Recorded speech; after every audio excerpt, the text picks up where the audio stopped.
अस्सलामुअलैकुम। 9th class आपकी 29 अप्रैल की डायरी है। साबके और लाके अपने मुकम्मल याद करने हैं और मुकालमा नंबर 4 और 5 आपने याद करना है। देखें साबके और लाके।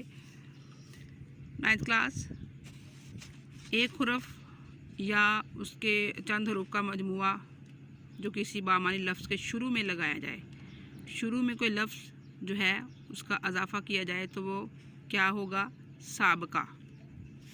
क्या बताया मैंने कि एक हुरूफ या चंद हुरूफ का कोई मजमुआ कोई लफ्ज़ जो है वो हरूफ से पहले बामानी लफ्ज़ के पहले लगाया जाए तो वो क्या होगा? साबिका। देखें यहाँ सबसे पहले जो साबिका है अलिफ का लफ्ज़ लगाना है, यानी लफ्ज़ पहले लिखा हुआ है लेकिन उसके पहले कोई लफ्ज़ जो है ना अलिफ वो लगाना है तो वो क्या बन जाएगा? साबिका। बेज़ात खुद लफ्ज़ था टूट, टल, छूत, लेकिन इनसे पहले लफ्ज़ जो है वो अलिफ लगा है तो वो साबिका बन गया। मर का लफ्ज़ था मर, उससे पहले लगा अलिफ तो वो क्या हो गया? अमर। मर लफ्ज़ और है, उससे पहले लगा अलिफ तो वो हो गया अमर, ना मरने वाला। टूट लफ्ज़ था, उससे पहले अलिफ लगा तो वो क्या हो गया? अटूट। टल लफ्ज़ था टल, उससे पहले लफ्ज़ लगा अलिफ तो वो अटूट हो गया, अटल हो गया। जी इसी तरह नीचे देखें डर का लफ्ज़ था, डर से पहले नून लगा तो वो क्या हो गया? नडर।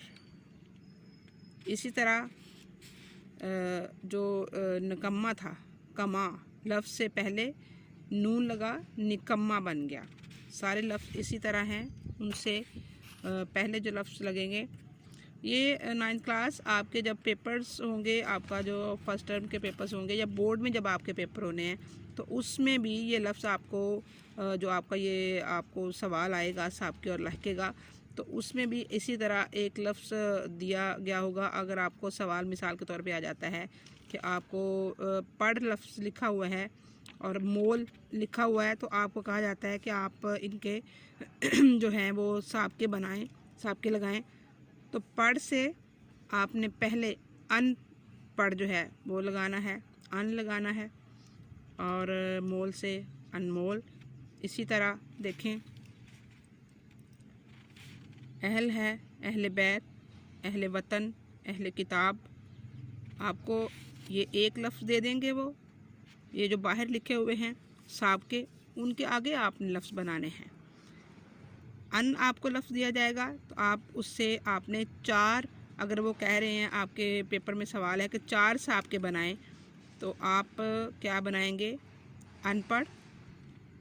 अन आपको लफ्ज़ दिया गया है तो आप उसे अनपढ़, अनमोल, अनदेखा, अनगिनत आप उससे बनाएंगे साबके। देखें बद, बद चलन, बद ज़ुबान, बद मामला, बद अतवार। बिन, बिन बुलाया, बिन देखा, बिन सलाह, बिन आई, बिन कही, बिन सुनिए। साहिब, साहिब खाना, साहिब माल, साहिब दिल, साहिब हैसियत वगैरह।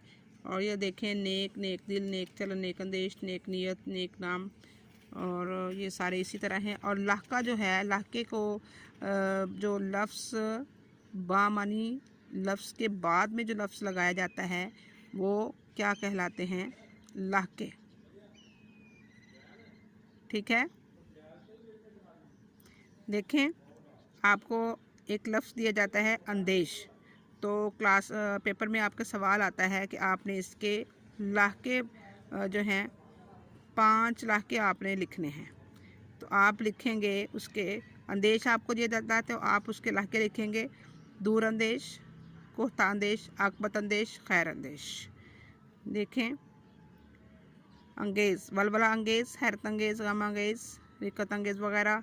और इसी तरह जैसे नाक है वो आपको लाका दिया जाता है तो आप लिखेंगे इबरतनाक, अफसोसनाक, गमनाक, हसरतनाक और दर्दनाक वगैरह। इसके अलावा 9th क्लास आपकी जो 29 अप्रैल की डायरी है उसमें आपने मुकालमे जो हैं वो मुकालमा नंबर 4 और मुकालमा नंबर 5 है। देखिए मुकालमा नंबर 4 जो है ये दर्जी और 2 आदमी हैं, हमज़ा, खालिद और हसीब, वो उनके बारे में है।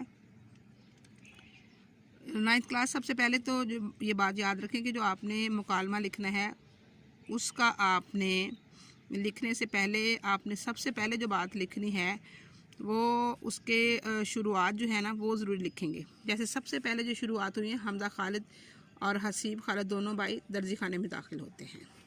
ठीक है, ये एक आप अगर इस जुमले को छोड़ के आप मुकालमा लिखते हैं कि हमज़ा खालिद जो है वो अस्सलाम वालेकुम कहता है, तो मुकालमे की समझ नहीं आएगी आपके कि मुकालमा कहाँ से शुरू हुआ, कि उनकी आमद जो है वो ज़्यादा ज़रूरी है। ठीक है, किसी भी जगह पे जब किसी मामले में आप मुकालमा लिखते हैं तो वहाँ का जो माहौल है वो आप ज़रूर तरतीब देंगे। जैसे वो दाखिल होते हैं, दोनों दर्जी खाने में दाखिल होते हैं, तो उसके बाद ये जो मुकालमे होते हैं 9th क्लास, ये छोटे छोटे जुमलों पर मुश्तमिल गुफ्तगू होती है, जिसमें जो जुमला है वो बहुत ज़्यादा लंबा नहीं होता। इसमें देखें, हमज़ा जो है वो दुकान में दाखिल होता है और दर्जी से गुफ्तगू करता है, उससे सलाम लेता है, उसके बाद की तबीयत वगैरह पूछता है और अपने कपड़ों के सूट तैयारी के लिए कहता है कि मेरा सूट तैयार कर दें।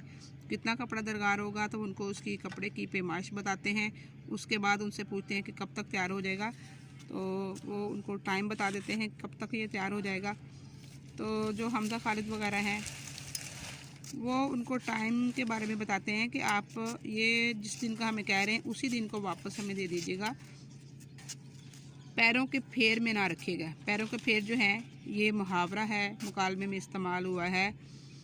पैरों के फेर यानी आने जाने में ना रहें, वो बार बार सूट जो उन्होंने सिलाई करने के दिया है उसका पूछते रहें कि हमें दे दें, लेकिन वो उनको ना मिले, उनके यानी चक्कर ना लगते रहें।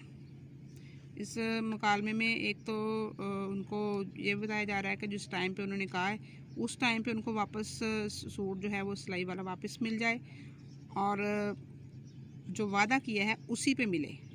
वादे से फिरना नहीं है और ना ही उन्हें टरखाना नहीं है, यानी उनको कह के तो उससे फिरना नहीं है कि कब उनको ये सूट मिलेगा।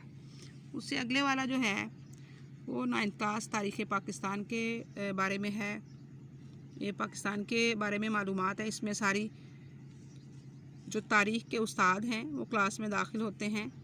उस्ताद के आने पर खामोशी छा जाती है और फिर उस्ताद जो हैं, उस्ताद साहब जो हैं वो पाकिस्तान के वजूद में आने की तारीख़ पूछते हैं। उसके बाद इस्लामी सल्तनत की बुनियाद कब रखी गई वो पूछते हैं, और इसके बारे में पूछते हैं कि मोहम्मद बिन कासिम ने किस सन में हिंदुस्तान पर हमला किया था। और उसके बारे में जो उस्ताद के पूछने पर सवाल होता है उसके बारे में जवाब देते हैं उनके शागिर्द कि मोहम्मद बिन कासिम ने 712 में किस नौजवान फातिह ने राजा दाहिर को शिकस्त देकर सिंध में इस्लामी हुकूमत कायम की। जी, और ये भी पूछा जाता है, क्योंकि मैंने पहले भी बताया है जो मुकालमा होता है वो छोटे जुमलों पर गुफ्तगू होती है। एक जुमले में सिर्फ यही पूछा जाता है कि इन्होंने हिंदुस्तान पर कितने हमले किए, 17 हमले किए।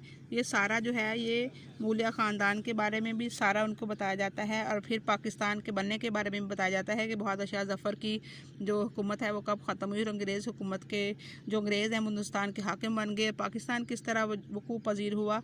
तो उसके बारे में बताया जाता है कि कायद-ए-आज़म मोहम्मद अली जिन्ना ने शब व रोज़ मेहनत करके और जदोजहद करके अंग्रेज़ और हिंदुओं को शिकस्त देकर कायल कर लिया कि पाकिस्तान और हिंद के वो इलाके जिनमें मुसलमानों की अक्सरियत है पाकिस्तान के नाम से अब आज़ाद होंगे और आबाद रहेंगे। चुनांचे पाकिस्तान का क़याम जो है वो कायद-ए-आज़म की अनथक मेहनत और उनकी जदोजहद के नतीजे में हुआ।